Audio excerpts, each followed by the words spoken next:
Let's mic देश का मिजाज। लेट्स माइक देश का मिजाज में मैं अरिंदम। बेंगलुरु भगदड़ मामले में पुलिस ने आरसीबी के सीनियर मार्केटिंग ऑफिसर निखिल सोसाले को एयरपोर्ट से गिरफ्तार किया है। निखिल मुंबई भागने की तैयारी में था। वहीं क्यूबन पार्क थाना पुलिस ने event management company NDA entertainment private limited के 3 अधिकारियों को भी हिरासत में लिया है। इन अधिकारियों की पहचान किरण सुमंत और सुनील मैथ्यू के रूप में हुई है। क्यूबन पार्क थाने में एसीपी प्रकाश इनसे पूछताछ कर रहे हैं। कर्नाटक स्टेट क्रिकेट एसोसिएशन के 2 अधिकारी सचिव शंकर और कोषाध्यक्ष जयराम फरार हैं। पुलिस ने बताया कि ये दोनों अपने घरों में नहीं मिले और इन्हें पकड़ने की कोशिशें जारी हैं। इससे पहले सीएम सिद्धारमैया ने बेंगलुरु के पुलिस कमिश्नर बी दयानंद समेत 8 अफसरों को सस्पेंड किया था। बी दयानंद की जगह आईपीएस सीमंत कुमार सिंह को नया पुलिस कमिश्नर नियुक्त किया गया है। भारतीय रिजर्व बैंक ने आज आम लोगों को बड़ी राहत दी। आरबीआई की मॉनिटरी पॉलिसी कमेटी ने रेपो रेट में आधा फीसदी की बड़ी कटौती का ऐलान किया। आरबीआई के इस फैसले से न सिर्फ होम लोन, ऑटो लोन और दूसरे कर्ज सस्ते हो सकते हैं, बल्कि आम लोगों को ईएमआई में भी राहत मिल सकती है। आरबीआई ने कैश रिजर्व रेशियो में भी 1% की कटौती की घोषणा की, जिससे बैंकिंग सिस्टम्स में 2.5 लाख करोड़ रुपए तक की अतिरिक्त नकदी आ सकती है। आरबीआई ने महंगाई दर, जीडीपी ग्रोथ के अनुमान और देश के विदेशी मुद्रा भंडार को लेकर भी कई ऐलान किए। पंजाब के तरनतारन में पुलिस ने एक पाकिस्तानी जासूस को गिरफ्तार किया है, जो आईएसआई के लिए संवेदनशील जानकारी जुटा रहा था। आरोपी के पास से सेना की तैनाती से जुड़े दस्तावेज बरामद हुए हैं। डीजीपी गौरव यादव ने कहा कि ये राष्ट्रीय सुरक्षा के लिए बड़ी सफलता है। मामले की जांच की जा रही है। बेंगलुरु में बीबीएमपी ने अवैध निर्माणों के खिलाफ बड़ी कार्रवाई छेड़ी है। पिछले 48 घंटों में 15 इमारतों को ध्वस्त किया गया, जिनमें ज्यादातर अनधिकृत अपार्टमेंट्स और गोदाम थे। स्थानीय निवासियों ने कार्रवाई का स्वागत किया, लेकिन प्रभावित मालिकों ने खासा विरोध जताया है। छत्तीसगढ़ में रायपुर के पास एक भीषण सड़क हादसे में 6 लोगों की मौत हो गई, जब एक ट्रक ने मिनी बस को टक्कर मार दी। 12 लोग घायल हैं, जिनकी हालत गंभीर है। पुलिस ने ट्रक ड्राइवर के खिलाफ मामला दर्ज किया है, जो फरार है। सीएम विष्णुदेव साय ने मृतकों के परिवारों को 5-5 लाख रुपए की सहायता की घोषणा की है। उत्तराखंड सरकार ने देहरादून से केदारनाथ और बद्रीनाथ के लिए नई हेलीकॉप्टर सेवा शुरू की है। ये पहल तीर्थयात्रियों और पर्यटकों के लिए यात्रा को आसान बनाएगी। सीएम पुष्कर सिंह धामी ने कहा कि इससे 4 धाम यात्रा को बढ़ावा मिलेगा और स्थानीय अर्थव्यवस्था मजबूत होगी। गुरुग्राम से गिरफ्तार की गई social media influencer Sharmistha Panoli को कलकत्ता हाई कोर्ट ने 10,000 के निजी मुचलके पर जमानत दे दी है। कोर्ट ने शर्मिष्ठा को जमानत देने के अपने आदेश में कहा कि उन्हें कोलकाता पुलिस द्वारा सुरक्षा दी जानी चाहिए, क्योंकि सोशल मीडिया पोस्ट पर उन्हें धमकियां मिल रही हैं। साथ ही कोर्ट ने पुलिस को उनके आवास के बाहर बड़ी संख्या में लोगों के एकत्र होने के मामले में शिकायत दर्ज करने का निर्देश दिया है। हालांकि कोर्ट ने यह भी साफ किया कि विदेश जाने पर इन्फ्लुएंसर को सीजेएम की इजाजत लेनी होगी। बॉलीवुड एक्टर डीनो मोरिया एक बार फिर जांच एजेंसियों के राडार पर आ गए हैं। प्रवर्तन निदेशालय ने शुक्रवार को महाराष्ट्र में उनके घर पर मीठी नदी घोटाले से जुड़े मनी लॉन्ड्रिंग मामले में छापा मारा है। ये घोटाला राज्य में नदियों की सफाई के नाम पर हुए 65 करोड़ रुपए के कथित गबन से जुड़ा हुआ है। अभिनेता के अलावा ईडी ने इस मामले में मुंबई से लेकर केरल के कोच्चि तक कुल 15 स्थानों पर छापे मारे हैं। मौसम विभाग ने शुक्रवार को बिहार समेत पूर्वोत्तर के 7 राज्यों में भारी बारिश का अलर्ट जारी किया है। वहीं 17 राज्यों में आंधी तूफान के साथ बारिश की संभावना जताई गई है। पश्चिमी राजस्थान, तमिलनाडु और पुडुचेरी में गर्मी और उमस की आशंका है। राजस्थान के 8 जिलों में आज बारिश का अलर्ट जारी किया गया। इधर देश के पूर्वोत्तर राज्यों में गुरुवार को लगातार बारिश से बाढ़ और लैंडस्लाइड के हालात बने रहे। असम के 21 जिलों में करीब 7 लाख लोग प्रभावित हैं। उधर बर्फबारी के कारण हिमाचल प्रदेश और धौलाधार पर्वत श्रृंखलाओं में तापमान में भारी गिरावट आई है।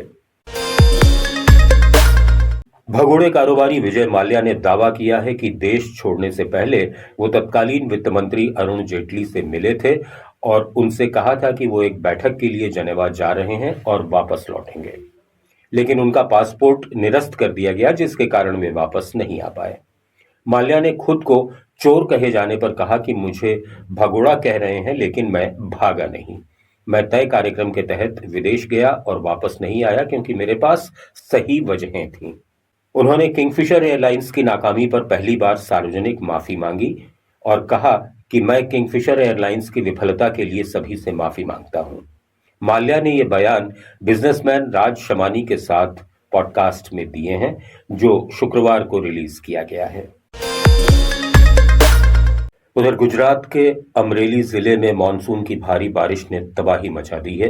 पिछले 24 घंटों में 150 मिलीमीटर से अधिक बारिश दर्ज की गई, जिससे कई गांवों में बाढ़ जैसे हालात बन गए। खेतों में फसलें डूब गईं और 200 से अधिक लोगों को सुरक्षित स्थानों पर ले जाया गया। सीएम भूपेंद्र पटेल ने राहत कार्यों के लिए 10 करोड़ रुपए की सहायता की घोषणा की है और एनडीआरएफ की टीमें तैनात कर दी गई हैं। उधर केरल के कोझिकोड और वायनाड में भारी बारिश के कारण बाढ़ ने भारी नुकसान किया है। कोझिकोड में कोरापुझा नदी का जलस्तर खतरे के निशान से ऊपर है और 1,500 से अधिक लोगों को राहत शिविरों में स्थानांतरित किया गया है। सीएम पिनराई विजयन ने प्रभावित क्षेत्रों का दौरा किया और केंद्र से 100 करोड़ रुपए की सहायता मांगी। आईएमडी ने अगले 48 घंटों के लिए रेड अलर्ट जारी किया है। प्रधानमंत्री नरेंद्र मोदी आज जम्मू कश्मीर के कटरा में थे, जहां उन्होंने 46,000 करोड़ रुपए की विकास परियोजनाओं का उद्घाटन किया। इसमें विश्व के सबसे ऊंचे रेलवे पुल चेनाब ब्रिज और अंजी ब्रिज शामिल हैं। उन्होंने कटरा श्रीनगर वंदे भारत एक्सप्रेस को हरी झंडी दिखाई, जो कश्मीर को रेल नेटवर्क से जोड़ेगा। पीएम ने कहा कि ये कश्मीर को विकास और एकीकरण का नया प्रतीक देगा। कटरा में जनसभा को संबोधित करते हुए उन्होंने कहा कि ये परियोजनाएं जम्मू कश्मीर के लोगों के जीवन को बेहतर बनाएंगी। कांग्रेस नेता राहुल गांधी ने आज बिहार के सीमांचल क्षेत्र का दौरा किया। उन्होंने किसानों और मजदूरों से मुलाकात की और बाढ़ राहत कार्यों की समीक्षा की। दरभंगा में एक सभा में उन्होंने जातिगत जनगणना और निजी क्षेत्र में आरक्षण की मांग दोहराई। राहुल ने कहा कि बिहार में हमारी सरकार बनी तो सामाजिक न्याय को प्राथमिकता देंगे। ये दौरा बिहार विधानसभा चुनाव से पहले कांग्रेस की रणनीति का हिस्सा है। आरजेडी नेता तेजस्वी यादव ने सीएम नीतीश कुमार को पत्र लिखकर बिहार विधानसभा का विशेष सत्र बुलाने की मांग की है। उन्होंने कमजोर वर्गों के लिए आरक्षण को 85% तक बढ़ाने और इसे संविधान की 9वीं अनुसूची में शामिल करने की वकालत की।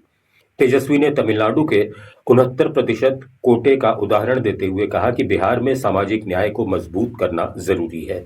ये मांग चुनाव से पहले आरजेडी की रणनीति का हिस्सा है। उत्तर प्रदेश के अयोध्या में राम मंदिर में राम दरबार की प्राण प्रतिष्ठा पूरी हुई। भक्तों ने जय श्री राम के नारों के साथ उत्सव मनाया। मंदिर में भारी भीड़ देखी गई और प्रशासन ने सुरक्षा के कड़े इंतजाम किए। ये आयोजन धार्मिक और सांस्कृतिक रूप से महत्वपूर्ण रहा। भारत में कोविड के सक्रिय मामले 4,866 तक पहुंच गए हैं, जिसमें केरल में सबसे अधिक 1,487 मामले हैं। पिछले 24 घंटों में 7 मौतें दर्ज की गईं। स्वास्थ्य मंत्रालय ने स्कूलों और सार्वजनिक स्थानों के लिए नए दिशा निर्देश जारी किए हैं। विशेषज्ञों ने मास्क और सामाजिक दूरी की सलाह दी है। उधर कर्नाटक के बेंगलुरु और मैसूर में डेंगू के मामले तेजी से बढ़े हैं। स्वास्थ्य विभाग ने 2,000 नए मामले दर्ज किए। अस्पतालों में बेड की कमी की शिकायतें आई हैं। सरकार ने मुफ्त टेस्टिंग की घोषणा की है।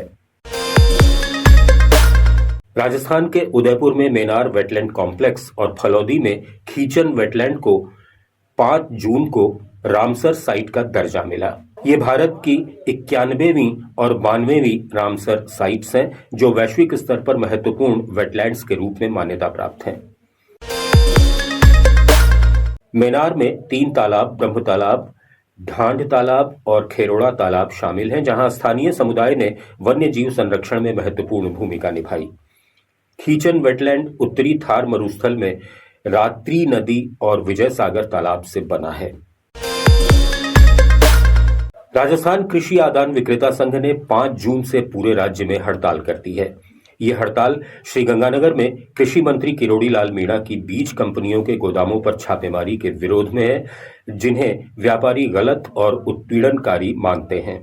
इसके चलते प्रदेश भर में खाद और बीज की दुकानें बंद हैं, जिससे किसानों को खरीफ सीजन की तैयारी में दिक्कत हो रही है।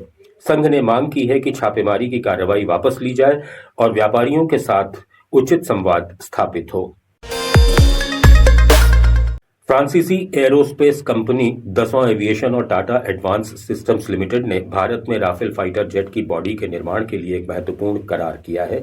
ये साझेदारी भारत सरकार के आत्मनिर्भर भारत और मेक इन इंडिया अभियानों का हिस्सा है, जो रक्षा क्षेत्र में स्वदेशी विनिर्माण को बढ़ावा देने और वैश्विक आपूर्ति श्रृंखला में भारत की हिस्सेदारी बढ़ाने के लिए है।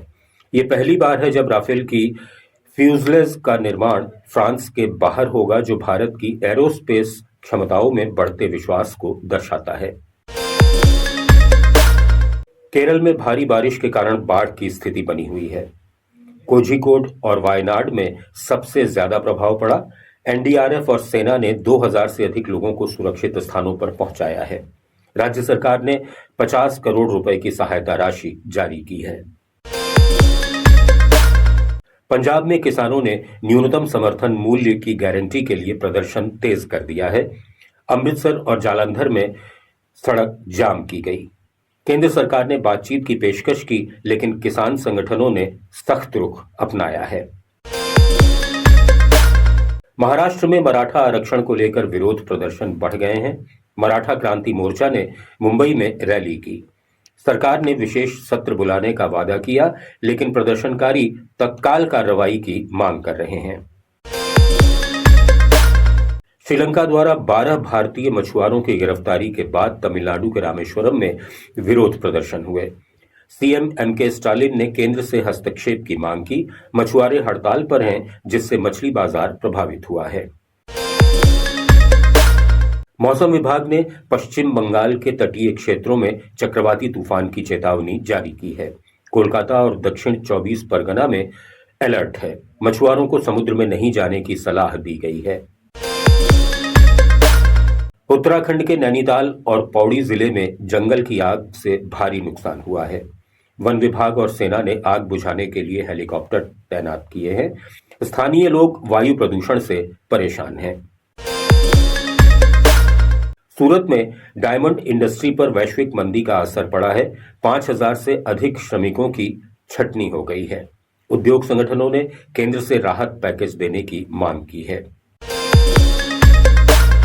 भारत में ईद उल अजहा 7 जून को मनाई जाएगी। दिल्ली, उत्तर प्रदेश और बिहार सहित पूरे भारत में मस्जिदों में तैयारियां पूरी हो चुकी हैं। बाजारों में रौनक है और सुरक्षा के लिए अतिरिक्त पुलिस बल तैनात किया गया है।